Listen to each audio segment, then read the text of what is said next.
Kita ulas masalah suap 4 hakim ini bersama mantan Hakim Agung Gayus Lumbun dan pegiat anti korupsi dari Pukat UGM, Zainur Rohman. Selamat malam Pak Gayus, Bung Zainur. Selamat malam Mbak Friska. Selamat malam, saya ke Pak Gayus. Ini lagi-lagi jadi ironi penegakan hukum. Hakimnya tidak hanya diduga menerima suap, tapi ada juga yang jadi perantara kasus ini. Tak tanggung-tanggung, jumlahnya pun 60 miliar rupiah. Pak Gayus melihatnya ini celah kasus ini ada di mana? Ya tentu ini merupakan satu kesalahan yang betulnya tersistem ya. Artinya memang berjalan seperti ini. Ya Pak, perannya tidak hanya hakim, ada jaksa, JPU, kemudian ada panitera, ada advokatnya juga. Jadi ini memang bagian dari bagaimana peradilan kita sudah demikian degradasi ya, atau mundur, atau dapat dikatakan tidak lagi mencerminkan tujuan dari keadilan yang dibentuk di pengadilan. Apresiasi tinggi kepada Kejaksaan Agung ya, juga Mahkamah Agung yang segera membentuk tim. Tetapi persoalannya tidak hanya sekedar ini, Mbak Friska. Mbak Friska, tentunya kita akan melihat ke depan nanti seperti apa kalau selalu terjadi seperti ini. Belum lama di Surabaya, hari ini di Jakarta dan di tempat lain. Tentu ini ada sesuatu sebab yang menjadikan orang demikian berani selevel ketua PN. Kemudian tentu kita mencari akar permasalahannya. Saya pernah mencuatkan satu ide ketika saya masih aktif di Mahkamah Agung agar ada evaluasi. Hakim-hakim seluruh Indonesia diwakili oleh pimpinan-pimpinannya, di PN itu ada 2 orang, kita punya 370 PN, kemudian di banding di PT itu ada 2 juga, wakil dan ketua, dan di Mahkamah Agung ada 10. Itu dievaluasi sehingga mereka itu bisa memotivasi anggota-anggotanya untuk tidak melakukan pelanggaran, terutama di pemberian keadilan dan putusannya. Tapi sampai hari ini saya belum melihat bahwa ada wujud dari itu. Saya pernah menghadap Presiden Pak Jokowi ketika itu mengusung hal yang sama.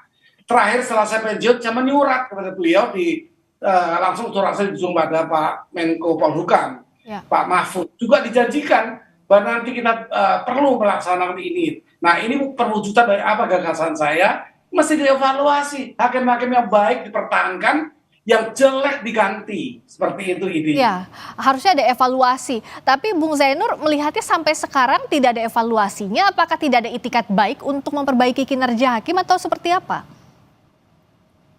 Ya, ini memang menurut saya ada problem struktural, ada problem kultural. Ya, kebiasaan buruk yang telah berlangsung sekian lama, mungkin puluhan tahun, lama-kelamaan juga menjadi semakin banal, semakin berani, dan angka-angkanya juga menjadi semakin besar.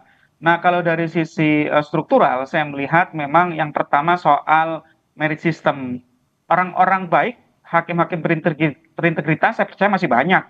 Tetapi apakah mereka mendapatkan kesempatan untuk menduduki pos-pos jabatan yang terbaik? Biasanya justru adalah para pimpinan, mereka-mereka yang menjabat, itu adalah orang-orang yang punya sifat oportunistik, kemudian juga pragmatis, tapi biasanya kadang-kadang justru orang-orang yang baik itu tersingkir.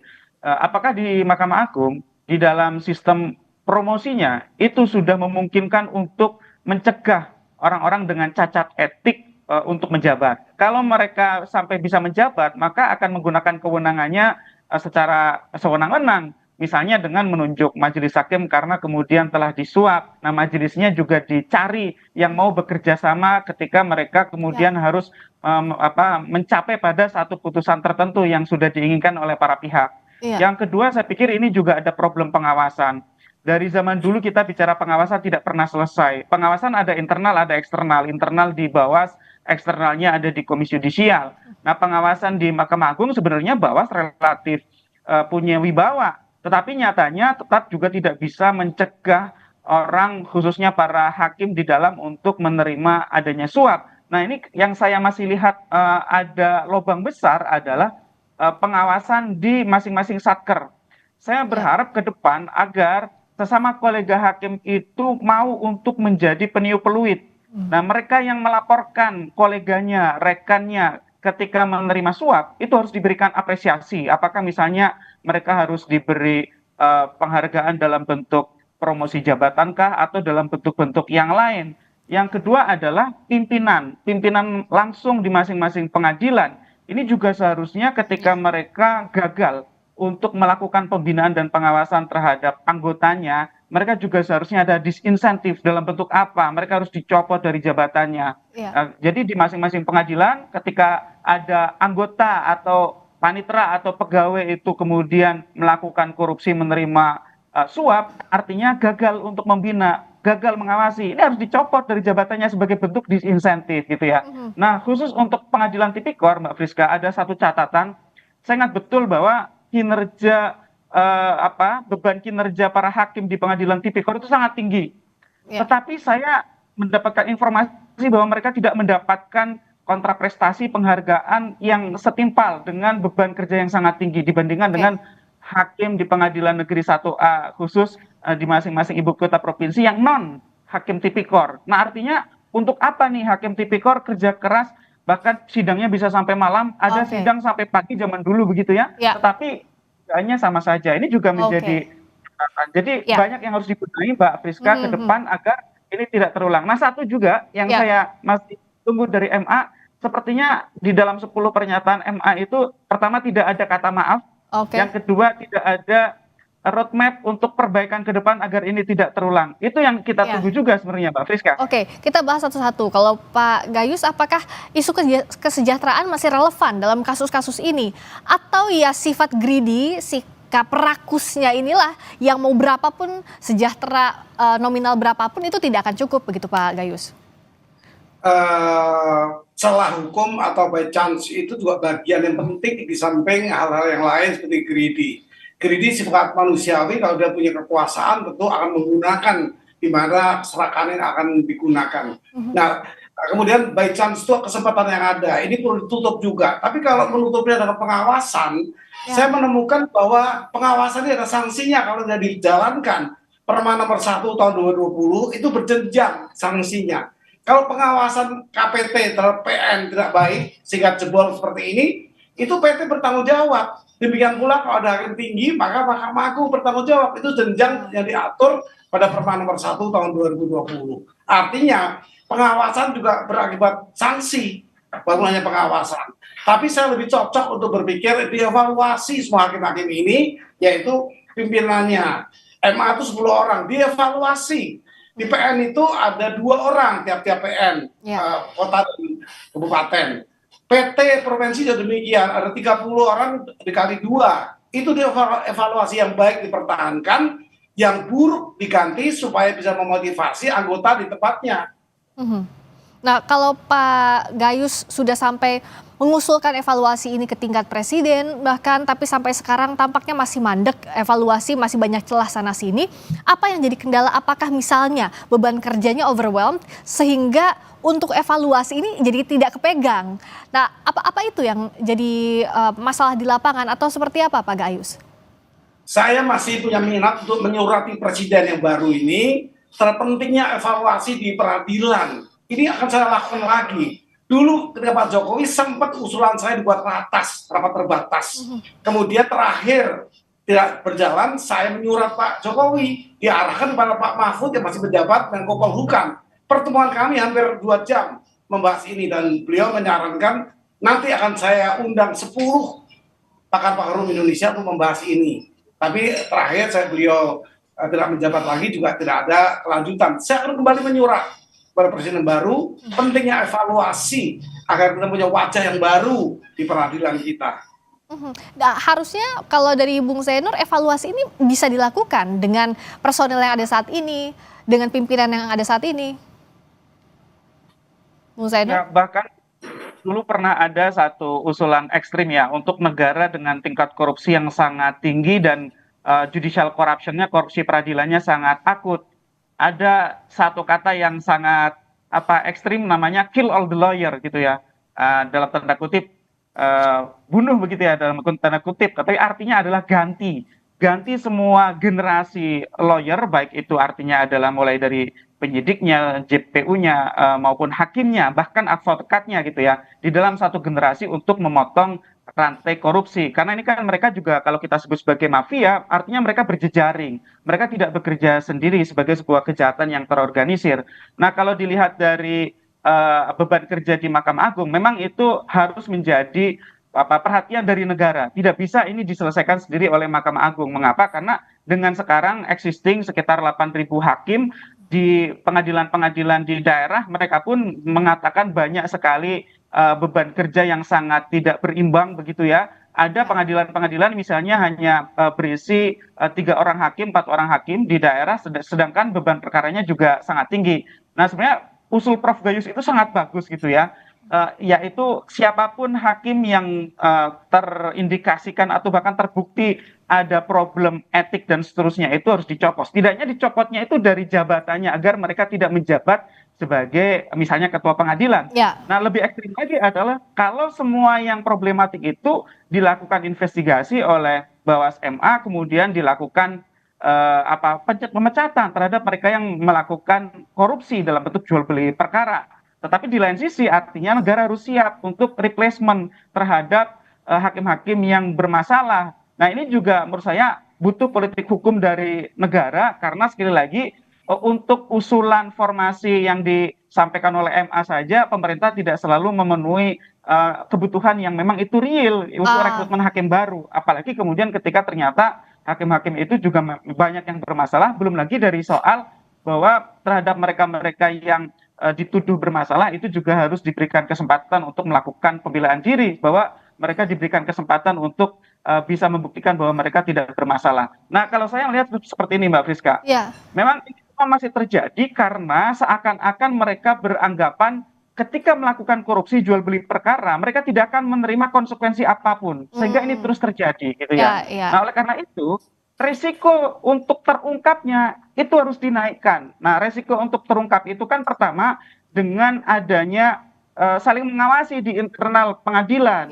Kolega mereka itu yang lebih tahu, Mbak. Kolega itu tahu siapa yang mau dibeli, bisa dibeli, siapa yang tidak, siapa yang memegang teguh integritas itu tahu. Nah, ini saya lihat yang perlu sekali di Mahkamah Agung dan badan peradilan di bawahnya untuk membuat apresiasi, kontraprestasi, penghargaan bagi mereka yang mau meniup peluit gitu ya, yaitu rekan-rekan kerja mereka sendiri gitu. Nah, yang kedua adalah dari sisi pengawasan ini. Pengawasan eksternal KY itu tidak simetris terhadap Mahkamah Agung. KY tidak bisa masuk dari putusan. KY hanya mengawasi dari sisi etik. Ini juga menjadi permasalahan dari zaman dulu ketika misalnya Mahkamah Konstitusi beberapa kali membuat putusan yang kemudian semakin mengerdilkan kewenangan dari Komisi Yudisial. Nah, sedangkan pengawasan internal saja tidak cukup. Nah, saya yang terakhir adalah ini Mbak Friska, soal mereka tidak berisiko ketika melakukan korupsi karena instrumen hukum kita masih sangat lemah untuk mendeteksi unexplained wealth dan illicit enrichment, pengayaan yang tidak wajar. LHKPN lapor tetapi laporannya tidak benar, isinya tidak apapun. Nah, ini harus dinaikkan dengan cara apa? Itu tadi revisi Undang-Undang Tipikor, kriminalisasi illicit enrichment. Kalau ada hakim gaya hidupnya sangat tidak wajar dilihat dari pendapatannya, harusnya dicurigai gitu ya, Mas Zainur ya. Itu harus dibuktikan terbalik, Mbak Friska. Dari mana itu diperoleh hartanya? Kalau tidak bisa harus dirampas untuk negara, Mbak Friska. Ini kompleks sekali ya kalau kita bicara harus mulai dari mana, ternyata banyak yang masih bolong sana sini Pak Gayus. Tapi usulan dari mulai evaluasi tadi sepakat tentu ya dengan apa yang disampaikan Pak Gayus, evaluasi ini harus dilakukan. Tapi yang jadi bottleneck-nya apa sih Pak Gayus selama ini tuh kok susah? Misalnya tadi ada contoh sistem whistleblower dari koleganya aja kan tahu siapa kira-kira kawan-kawannya yang bisa tanda kutip dibeli dalam soal jual beli kasus Pak Gayus. Ya, secara teoritik memang hanya 3 kan, by need ternyata tidak hakim cukup jaminan yang sekarang. Hakim Agung terutama di akhir jabatan saya 2018 juga kami ini cukup. Tetapi persoalannya ya greedy tadi, keserakahan atau kesempatan, by chance. Ada 3 teori yang itu. Namun dalam kondisi sekarang mungkin ketiga-tiganya bahkan pengawasan sudah tidak mempan lagi diawasi. Sanksi kepada atasan berjenjang juga sama. Bagi saya obatnya satu, mari kita evaluasi, yang jelek dibuang, diganti, yang bagus dipertahankan. Hanya itu di pikiran saya. Iya, selama ini merit sistemnya sudah berjalan atau belum sih Pak Gayus? Kalau tadi kan usulannya Bung Zainur, ya yang bagus dipertahankan, yang jelek dicopot, yang tidak punya itikat baik dicopot. Tapi pada praktiknya yang mengisi jabatan-jabatan strategis ini apakah sudah sesuai merit system? itu akan ketemu nanti dalam track record. Tadi disebut oleh Pak Zainur juga tepat itu. Artinya track record itu menjadi dasar untuk evaluasi. Bagaimana selama ini pimpinan ini yang bisa memotivasi anggotanya. Juga berbuat ini KPN loh yang sekarang ini. Jadi artinya demikian parahnya pemimpin hakim di semua sektor peradilan. Ini perlu keseriusan Presiden. Karena jangan meningkat ekonomi saja sektor ekonomi. Sektor hukum tidak kalah pentingnya. Kalau rusak negara tidak mau ada investor masuk. Ini persoalan bangsa yang sedikit penting diangkat. Nah, Kompas TV sangat tepat mengangkat ini untuk menjadi pemahaman semua pihak. Semua masyarakat. Kita punya penyakit yang sangat kronis di bidang peradilan, terutama di bidang hukum untuk mengatur peradilan ini. Pengawasan juga sudah tepat, tapi kalau sudah memang karakternya greedy, serakah, sulit untuk diawasi, bahkan ditindak pun juga sulit ini kalau tidak diobati secara tepat, kemudian dengan tegas. Obat yang tepat dalam waktu cepatnya, Bung Zainur, apa kalau bicara soal evaluasi pembenahan sistem masih harus butuh waktu dan goodwill dari seluruh pihak termasuk pemerintah, apa yang bisa dilakukan? Apa sih yang bisa bikin mereka jera itu? Ya ini memang perlu internal Mahkamah Agung dan juga perlu Presiden sebagai kepala negara. Internal Mahkamah Agung sudah terbukti berkali-kali berbagai perkara sebelumnya tidak bisa melakukan perbaikan berarti ya. Bahkan Prof. Gayus tahu sendiri, belum lama juga ada kasus di Terlibat Hakim Agung juga. kita. Apalagi ini level hanya PN, Hakim Agung pun yang ya wakil Tuhan gitu ya. Itu tetangganya Tuhan mungkin begitu ya. Itu saja menerima suap gitu ya, bisa dibayar gitu. Nah artinya memang dari sisi leadership di internal MA yang paling penting adalah mengakui ada penyakit yang penyakit itu tidak bisa disembuhkan sendiri. Sudah berkali-kali mencoba mengobati sendiri gagal gitu ya. Karena susah juga kita melakukan diagnosa terhadap penyakit yang kita idap sendiri, kemudian kita coba obati sendiri. Salah resep gitu ya kalau tidak hati-hati gitu. Sehingga menurut saya ini memang harus Presiden. Saya setuju 100% dengan Prof. Gayus dari awal gitu ya. Untuk ini dalam bahasa kasarnya adalah kill all the lawyer itu tadi gitu ya. Replacement dengan yang baik dan kemudian MA harus buat perbaikan dari sisi promosi begitu ya. Nah, Mbak Friska, saya lihat Presiden sejauh ini belum membuat program reformasi hukum. Ya. Presiden masih parsial. Misalnya untuk hakim itu dua hal yang dijanjikan. Yang pertama adalah perbaikan kesejahteraan dalam bentuk gaji. Ya. Yang kedua adalah perbaikan rumah dinas yang banyak rusak. Sehingga memang Presiden beranggapan bahwa kalau mereka sejahtera, kalau mereka punya rumah dinas, mereka tidak akan menerima suap. Padahal Belum tentu. Prof. Gayus sendiri tahu gitu ya, di Mahkamah Agung, Hakim Agung itu kesejahteraannya sudah baik. Ya. Relatif baik dibandingkan pejabat yang lain. Itu pun masih menerima suap. Artinya greedy itu yang lebih dominan dibandingkan corruption by need-nya. Oleh karena itu Mbak Friska, ini perlu Presiden yang kemudian membuat program reformasi hukum mulai dari dasar hukum yang digunakan oleh para penegak hukum untuk bekerja. Ini di depan mata kita akan membahas rancangan undang-undang kitab undang-undang hukum acara pidana. Bagaimana agar tidak sekadar terus bertumpu pada crime control model yang mengutamakan efektivitas penegakan hukum, memberi kewenangan sangat besar terhadap APH kemudian dengan abuse of power, tapi juga harus memberi jaminan hak asasi manusia gitu ya. Yang kedua menurut saya ini bagaimana reformasi institusi dan aparat penegak hukum gitu ya. Presiden perlu kemudian membuat roadmap peta jalan selama menjabat 5 tahun itu harus ada hasil. Jangan sampai ini tidak menjadi pembelajaran kemudian nanti menguap begitu saja. Saya setuju Prof. Gayus. Kalau hakim masih bisa dibeli, jangan harap ada kepastian hukum, jangan harap investor mau masuk. Susah, investor takut sekali kalau tidak ada kepastian hukum. Nanti mereka bermasalah di kemudian hari, hakimnya bisa dibeli. Jadi Presiden perlu Mbak Friska untuk membuat program reformasi hukum yang salah satu subbagiannya di situ adalah aparat penegak hukum, di dalamnya juga reformasi mulai dari struktural sampai juga kulturalnya. Nah untuk internal Mahkamah Agung menurut saya yang paling penting sekarang adalah akui ada masalah, lakukan pengawasan ya. Ini belum selesai saya pikir. Misalnya informasi soal grupnya jejaringnya Zaro Frikar, apakah Bawas menindaklanjuti melakukan pengawasan dengan investigasi siapa saja yang menjadi bagian dari jejaring itu dan kemudian melakukan penegakan kode etik. Itu juga belum dilakukan saya pikir. Banyak sekali PR-nya ini ya. Terapi Mbak Friska. Jangan sampai tidak ada pembelajaran yang diambil oleh bangsa ini terus-menerus terjerembab di kubangan korupsi di aparat penegak hukum, Mbak Friska. Ya, Prof. Gayus, karena banyak sekali pekerjaan rumah yang harus dilakukan, apakah memang efek jera ini ya kalau sampai saat ini dalam waktu dekat hanya dari vonisnya saja bagi pelaku tindak pidana ini? Singkat saja silakan Prof. Gayus. Atau ya memang mau nggak mau harus dilakukan evaluasi secepatnya?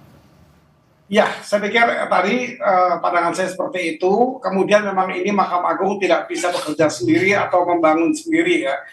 Blueprint Mahkamah Agung cukup jelas bagaimana menjadikan supremnya Mahkamah Agung sebagai court excellence, tapi ternyata tidak bisa sendiri. Ya. Keterbatasan dari pimpinan Mahkamah Agung 10 orang itu yang juga perlu dievaluasi sebenarnya. Ya. Tapi Presiden sebagai negara memang perlu diingatkan bahwa sektor hukum, tidak saja sektor ekonomi yang mengkhawatirkan ini, tapi hukum juga tidak kalah pentingnya. Ya. Saya pikir kita perlu membangun semua pihak lah yang berkepentingan. Mari kita bangun lembaga hukum kita, sehingga peradilan, tempat kita mencari keadilan itu bisa punya wajah yang baru, punya pandangan yang baru.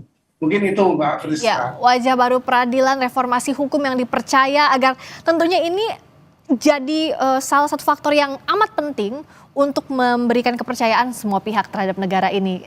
Toh katanya negara hukum ya, jadi penegakan hukumnya, reformasi hukumnya juga harus serius dilakukan. Terima kasih Prof. Gayus Lumbun, mantan Hakim Agung. Terima kasih juga Pak Zainur Rohman, pegiat anti korupsi dari Pukat UGM. Selamat malam.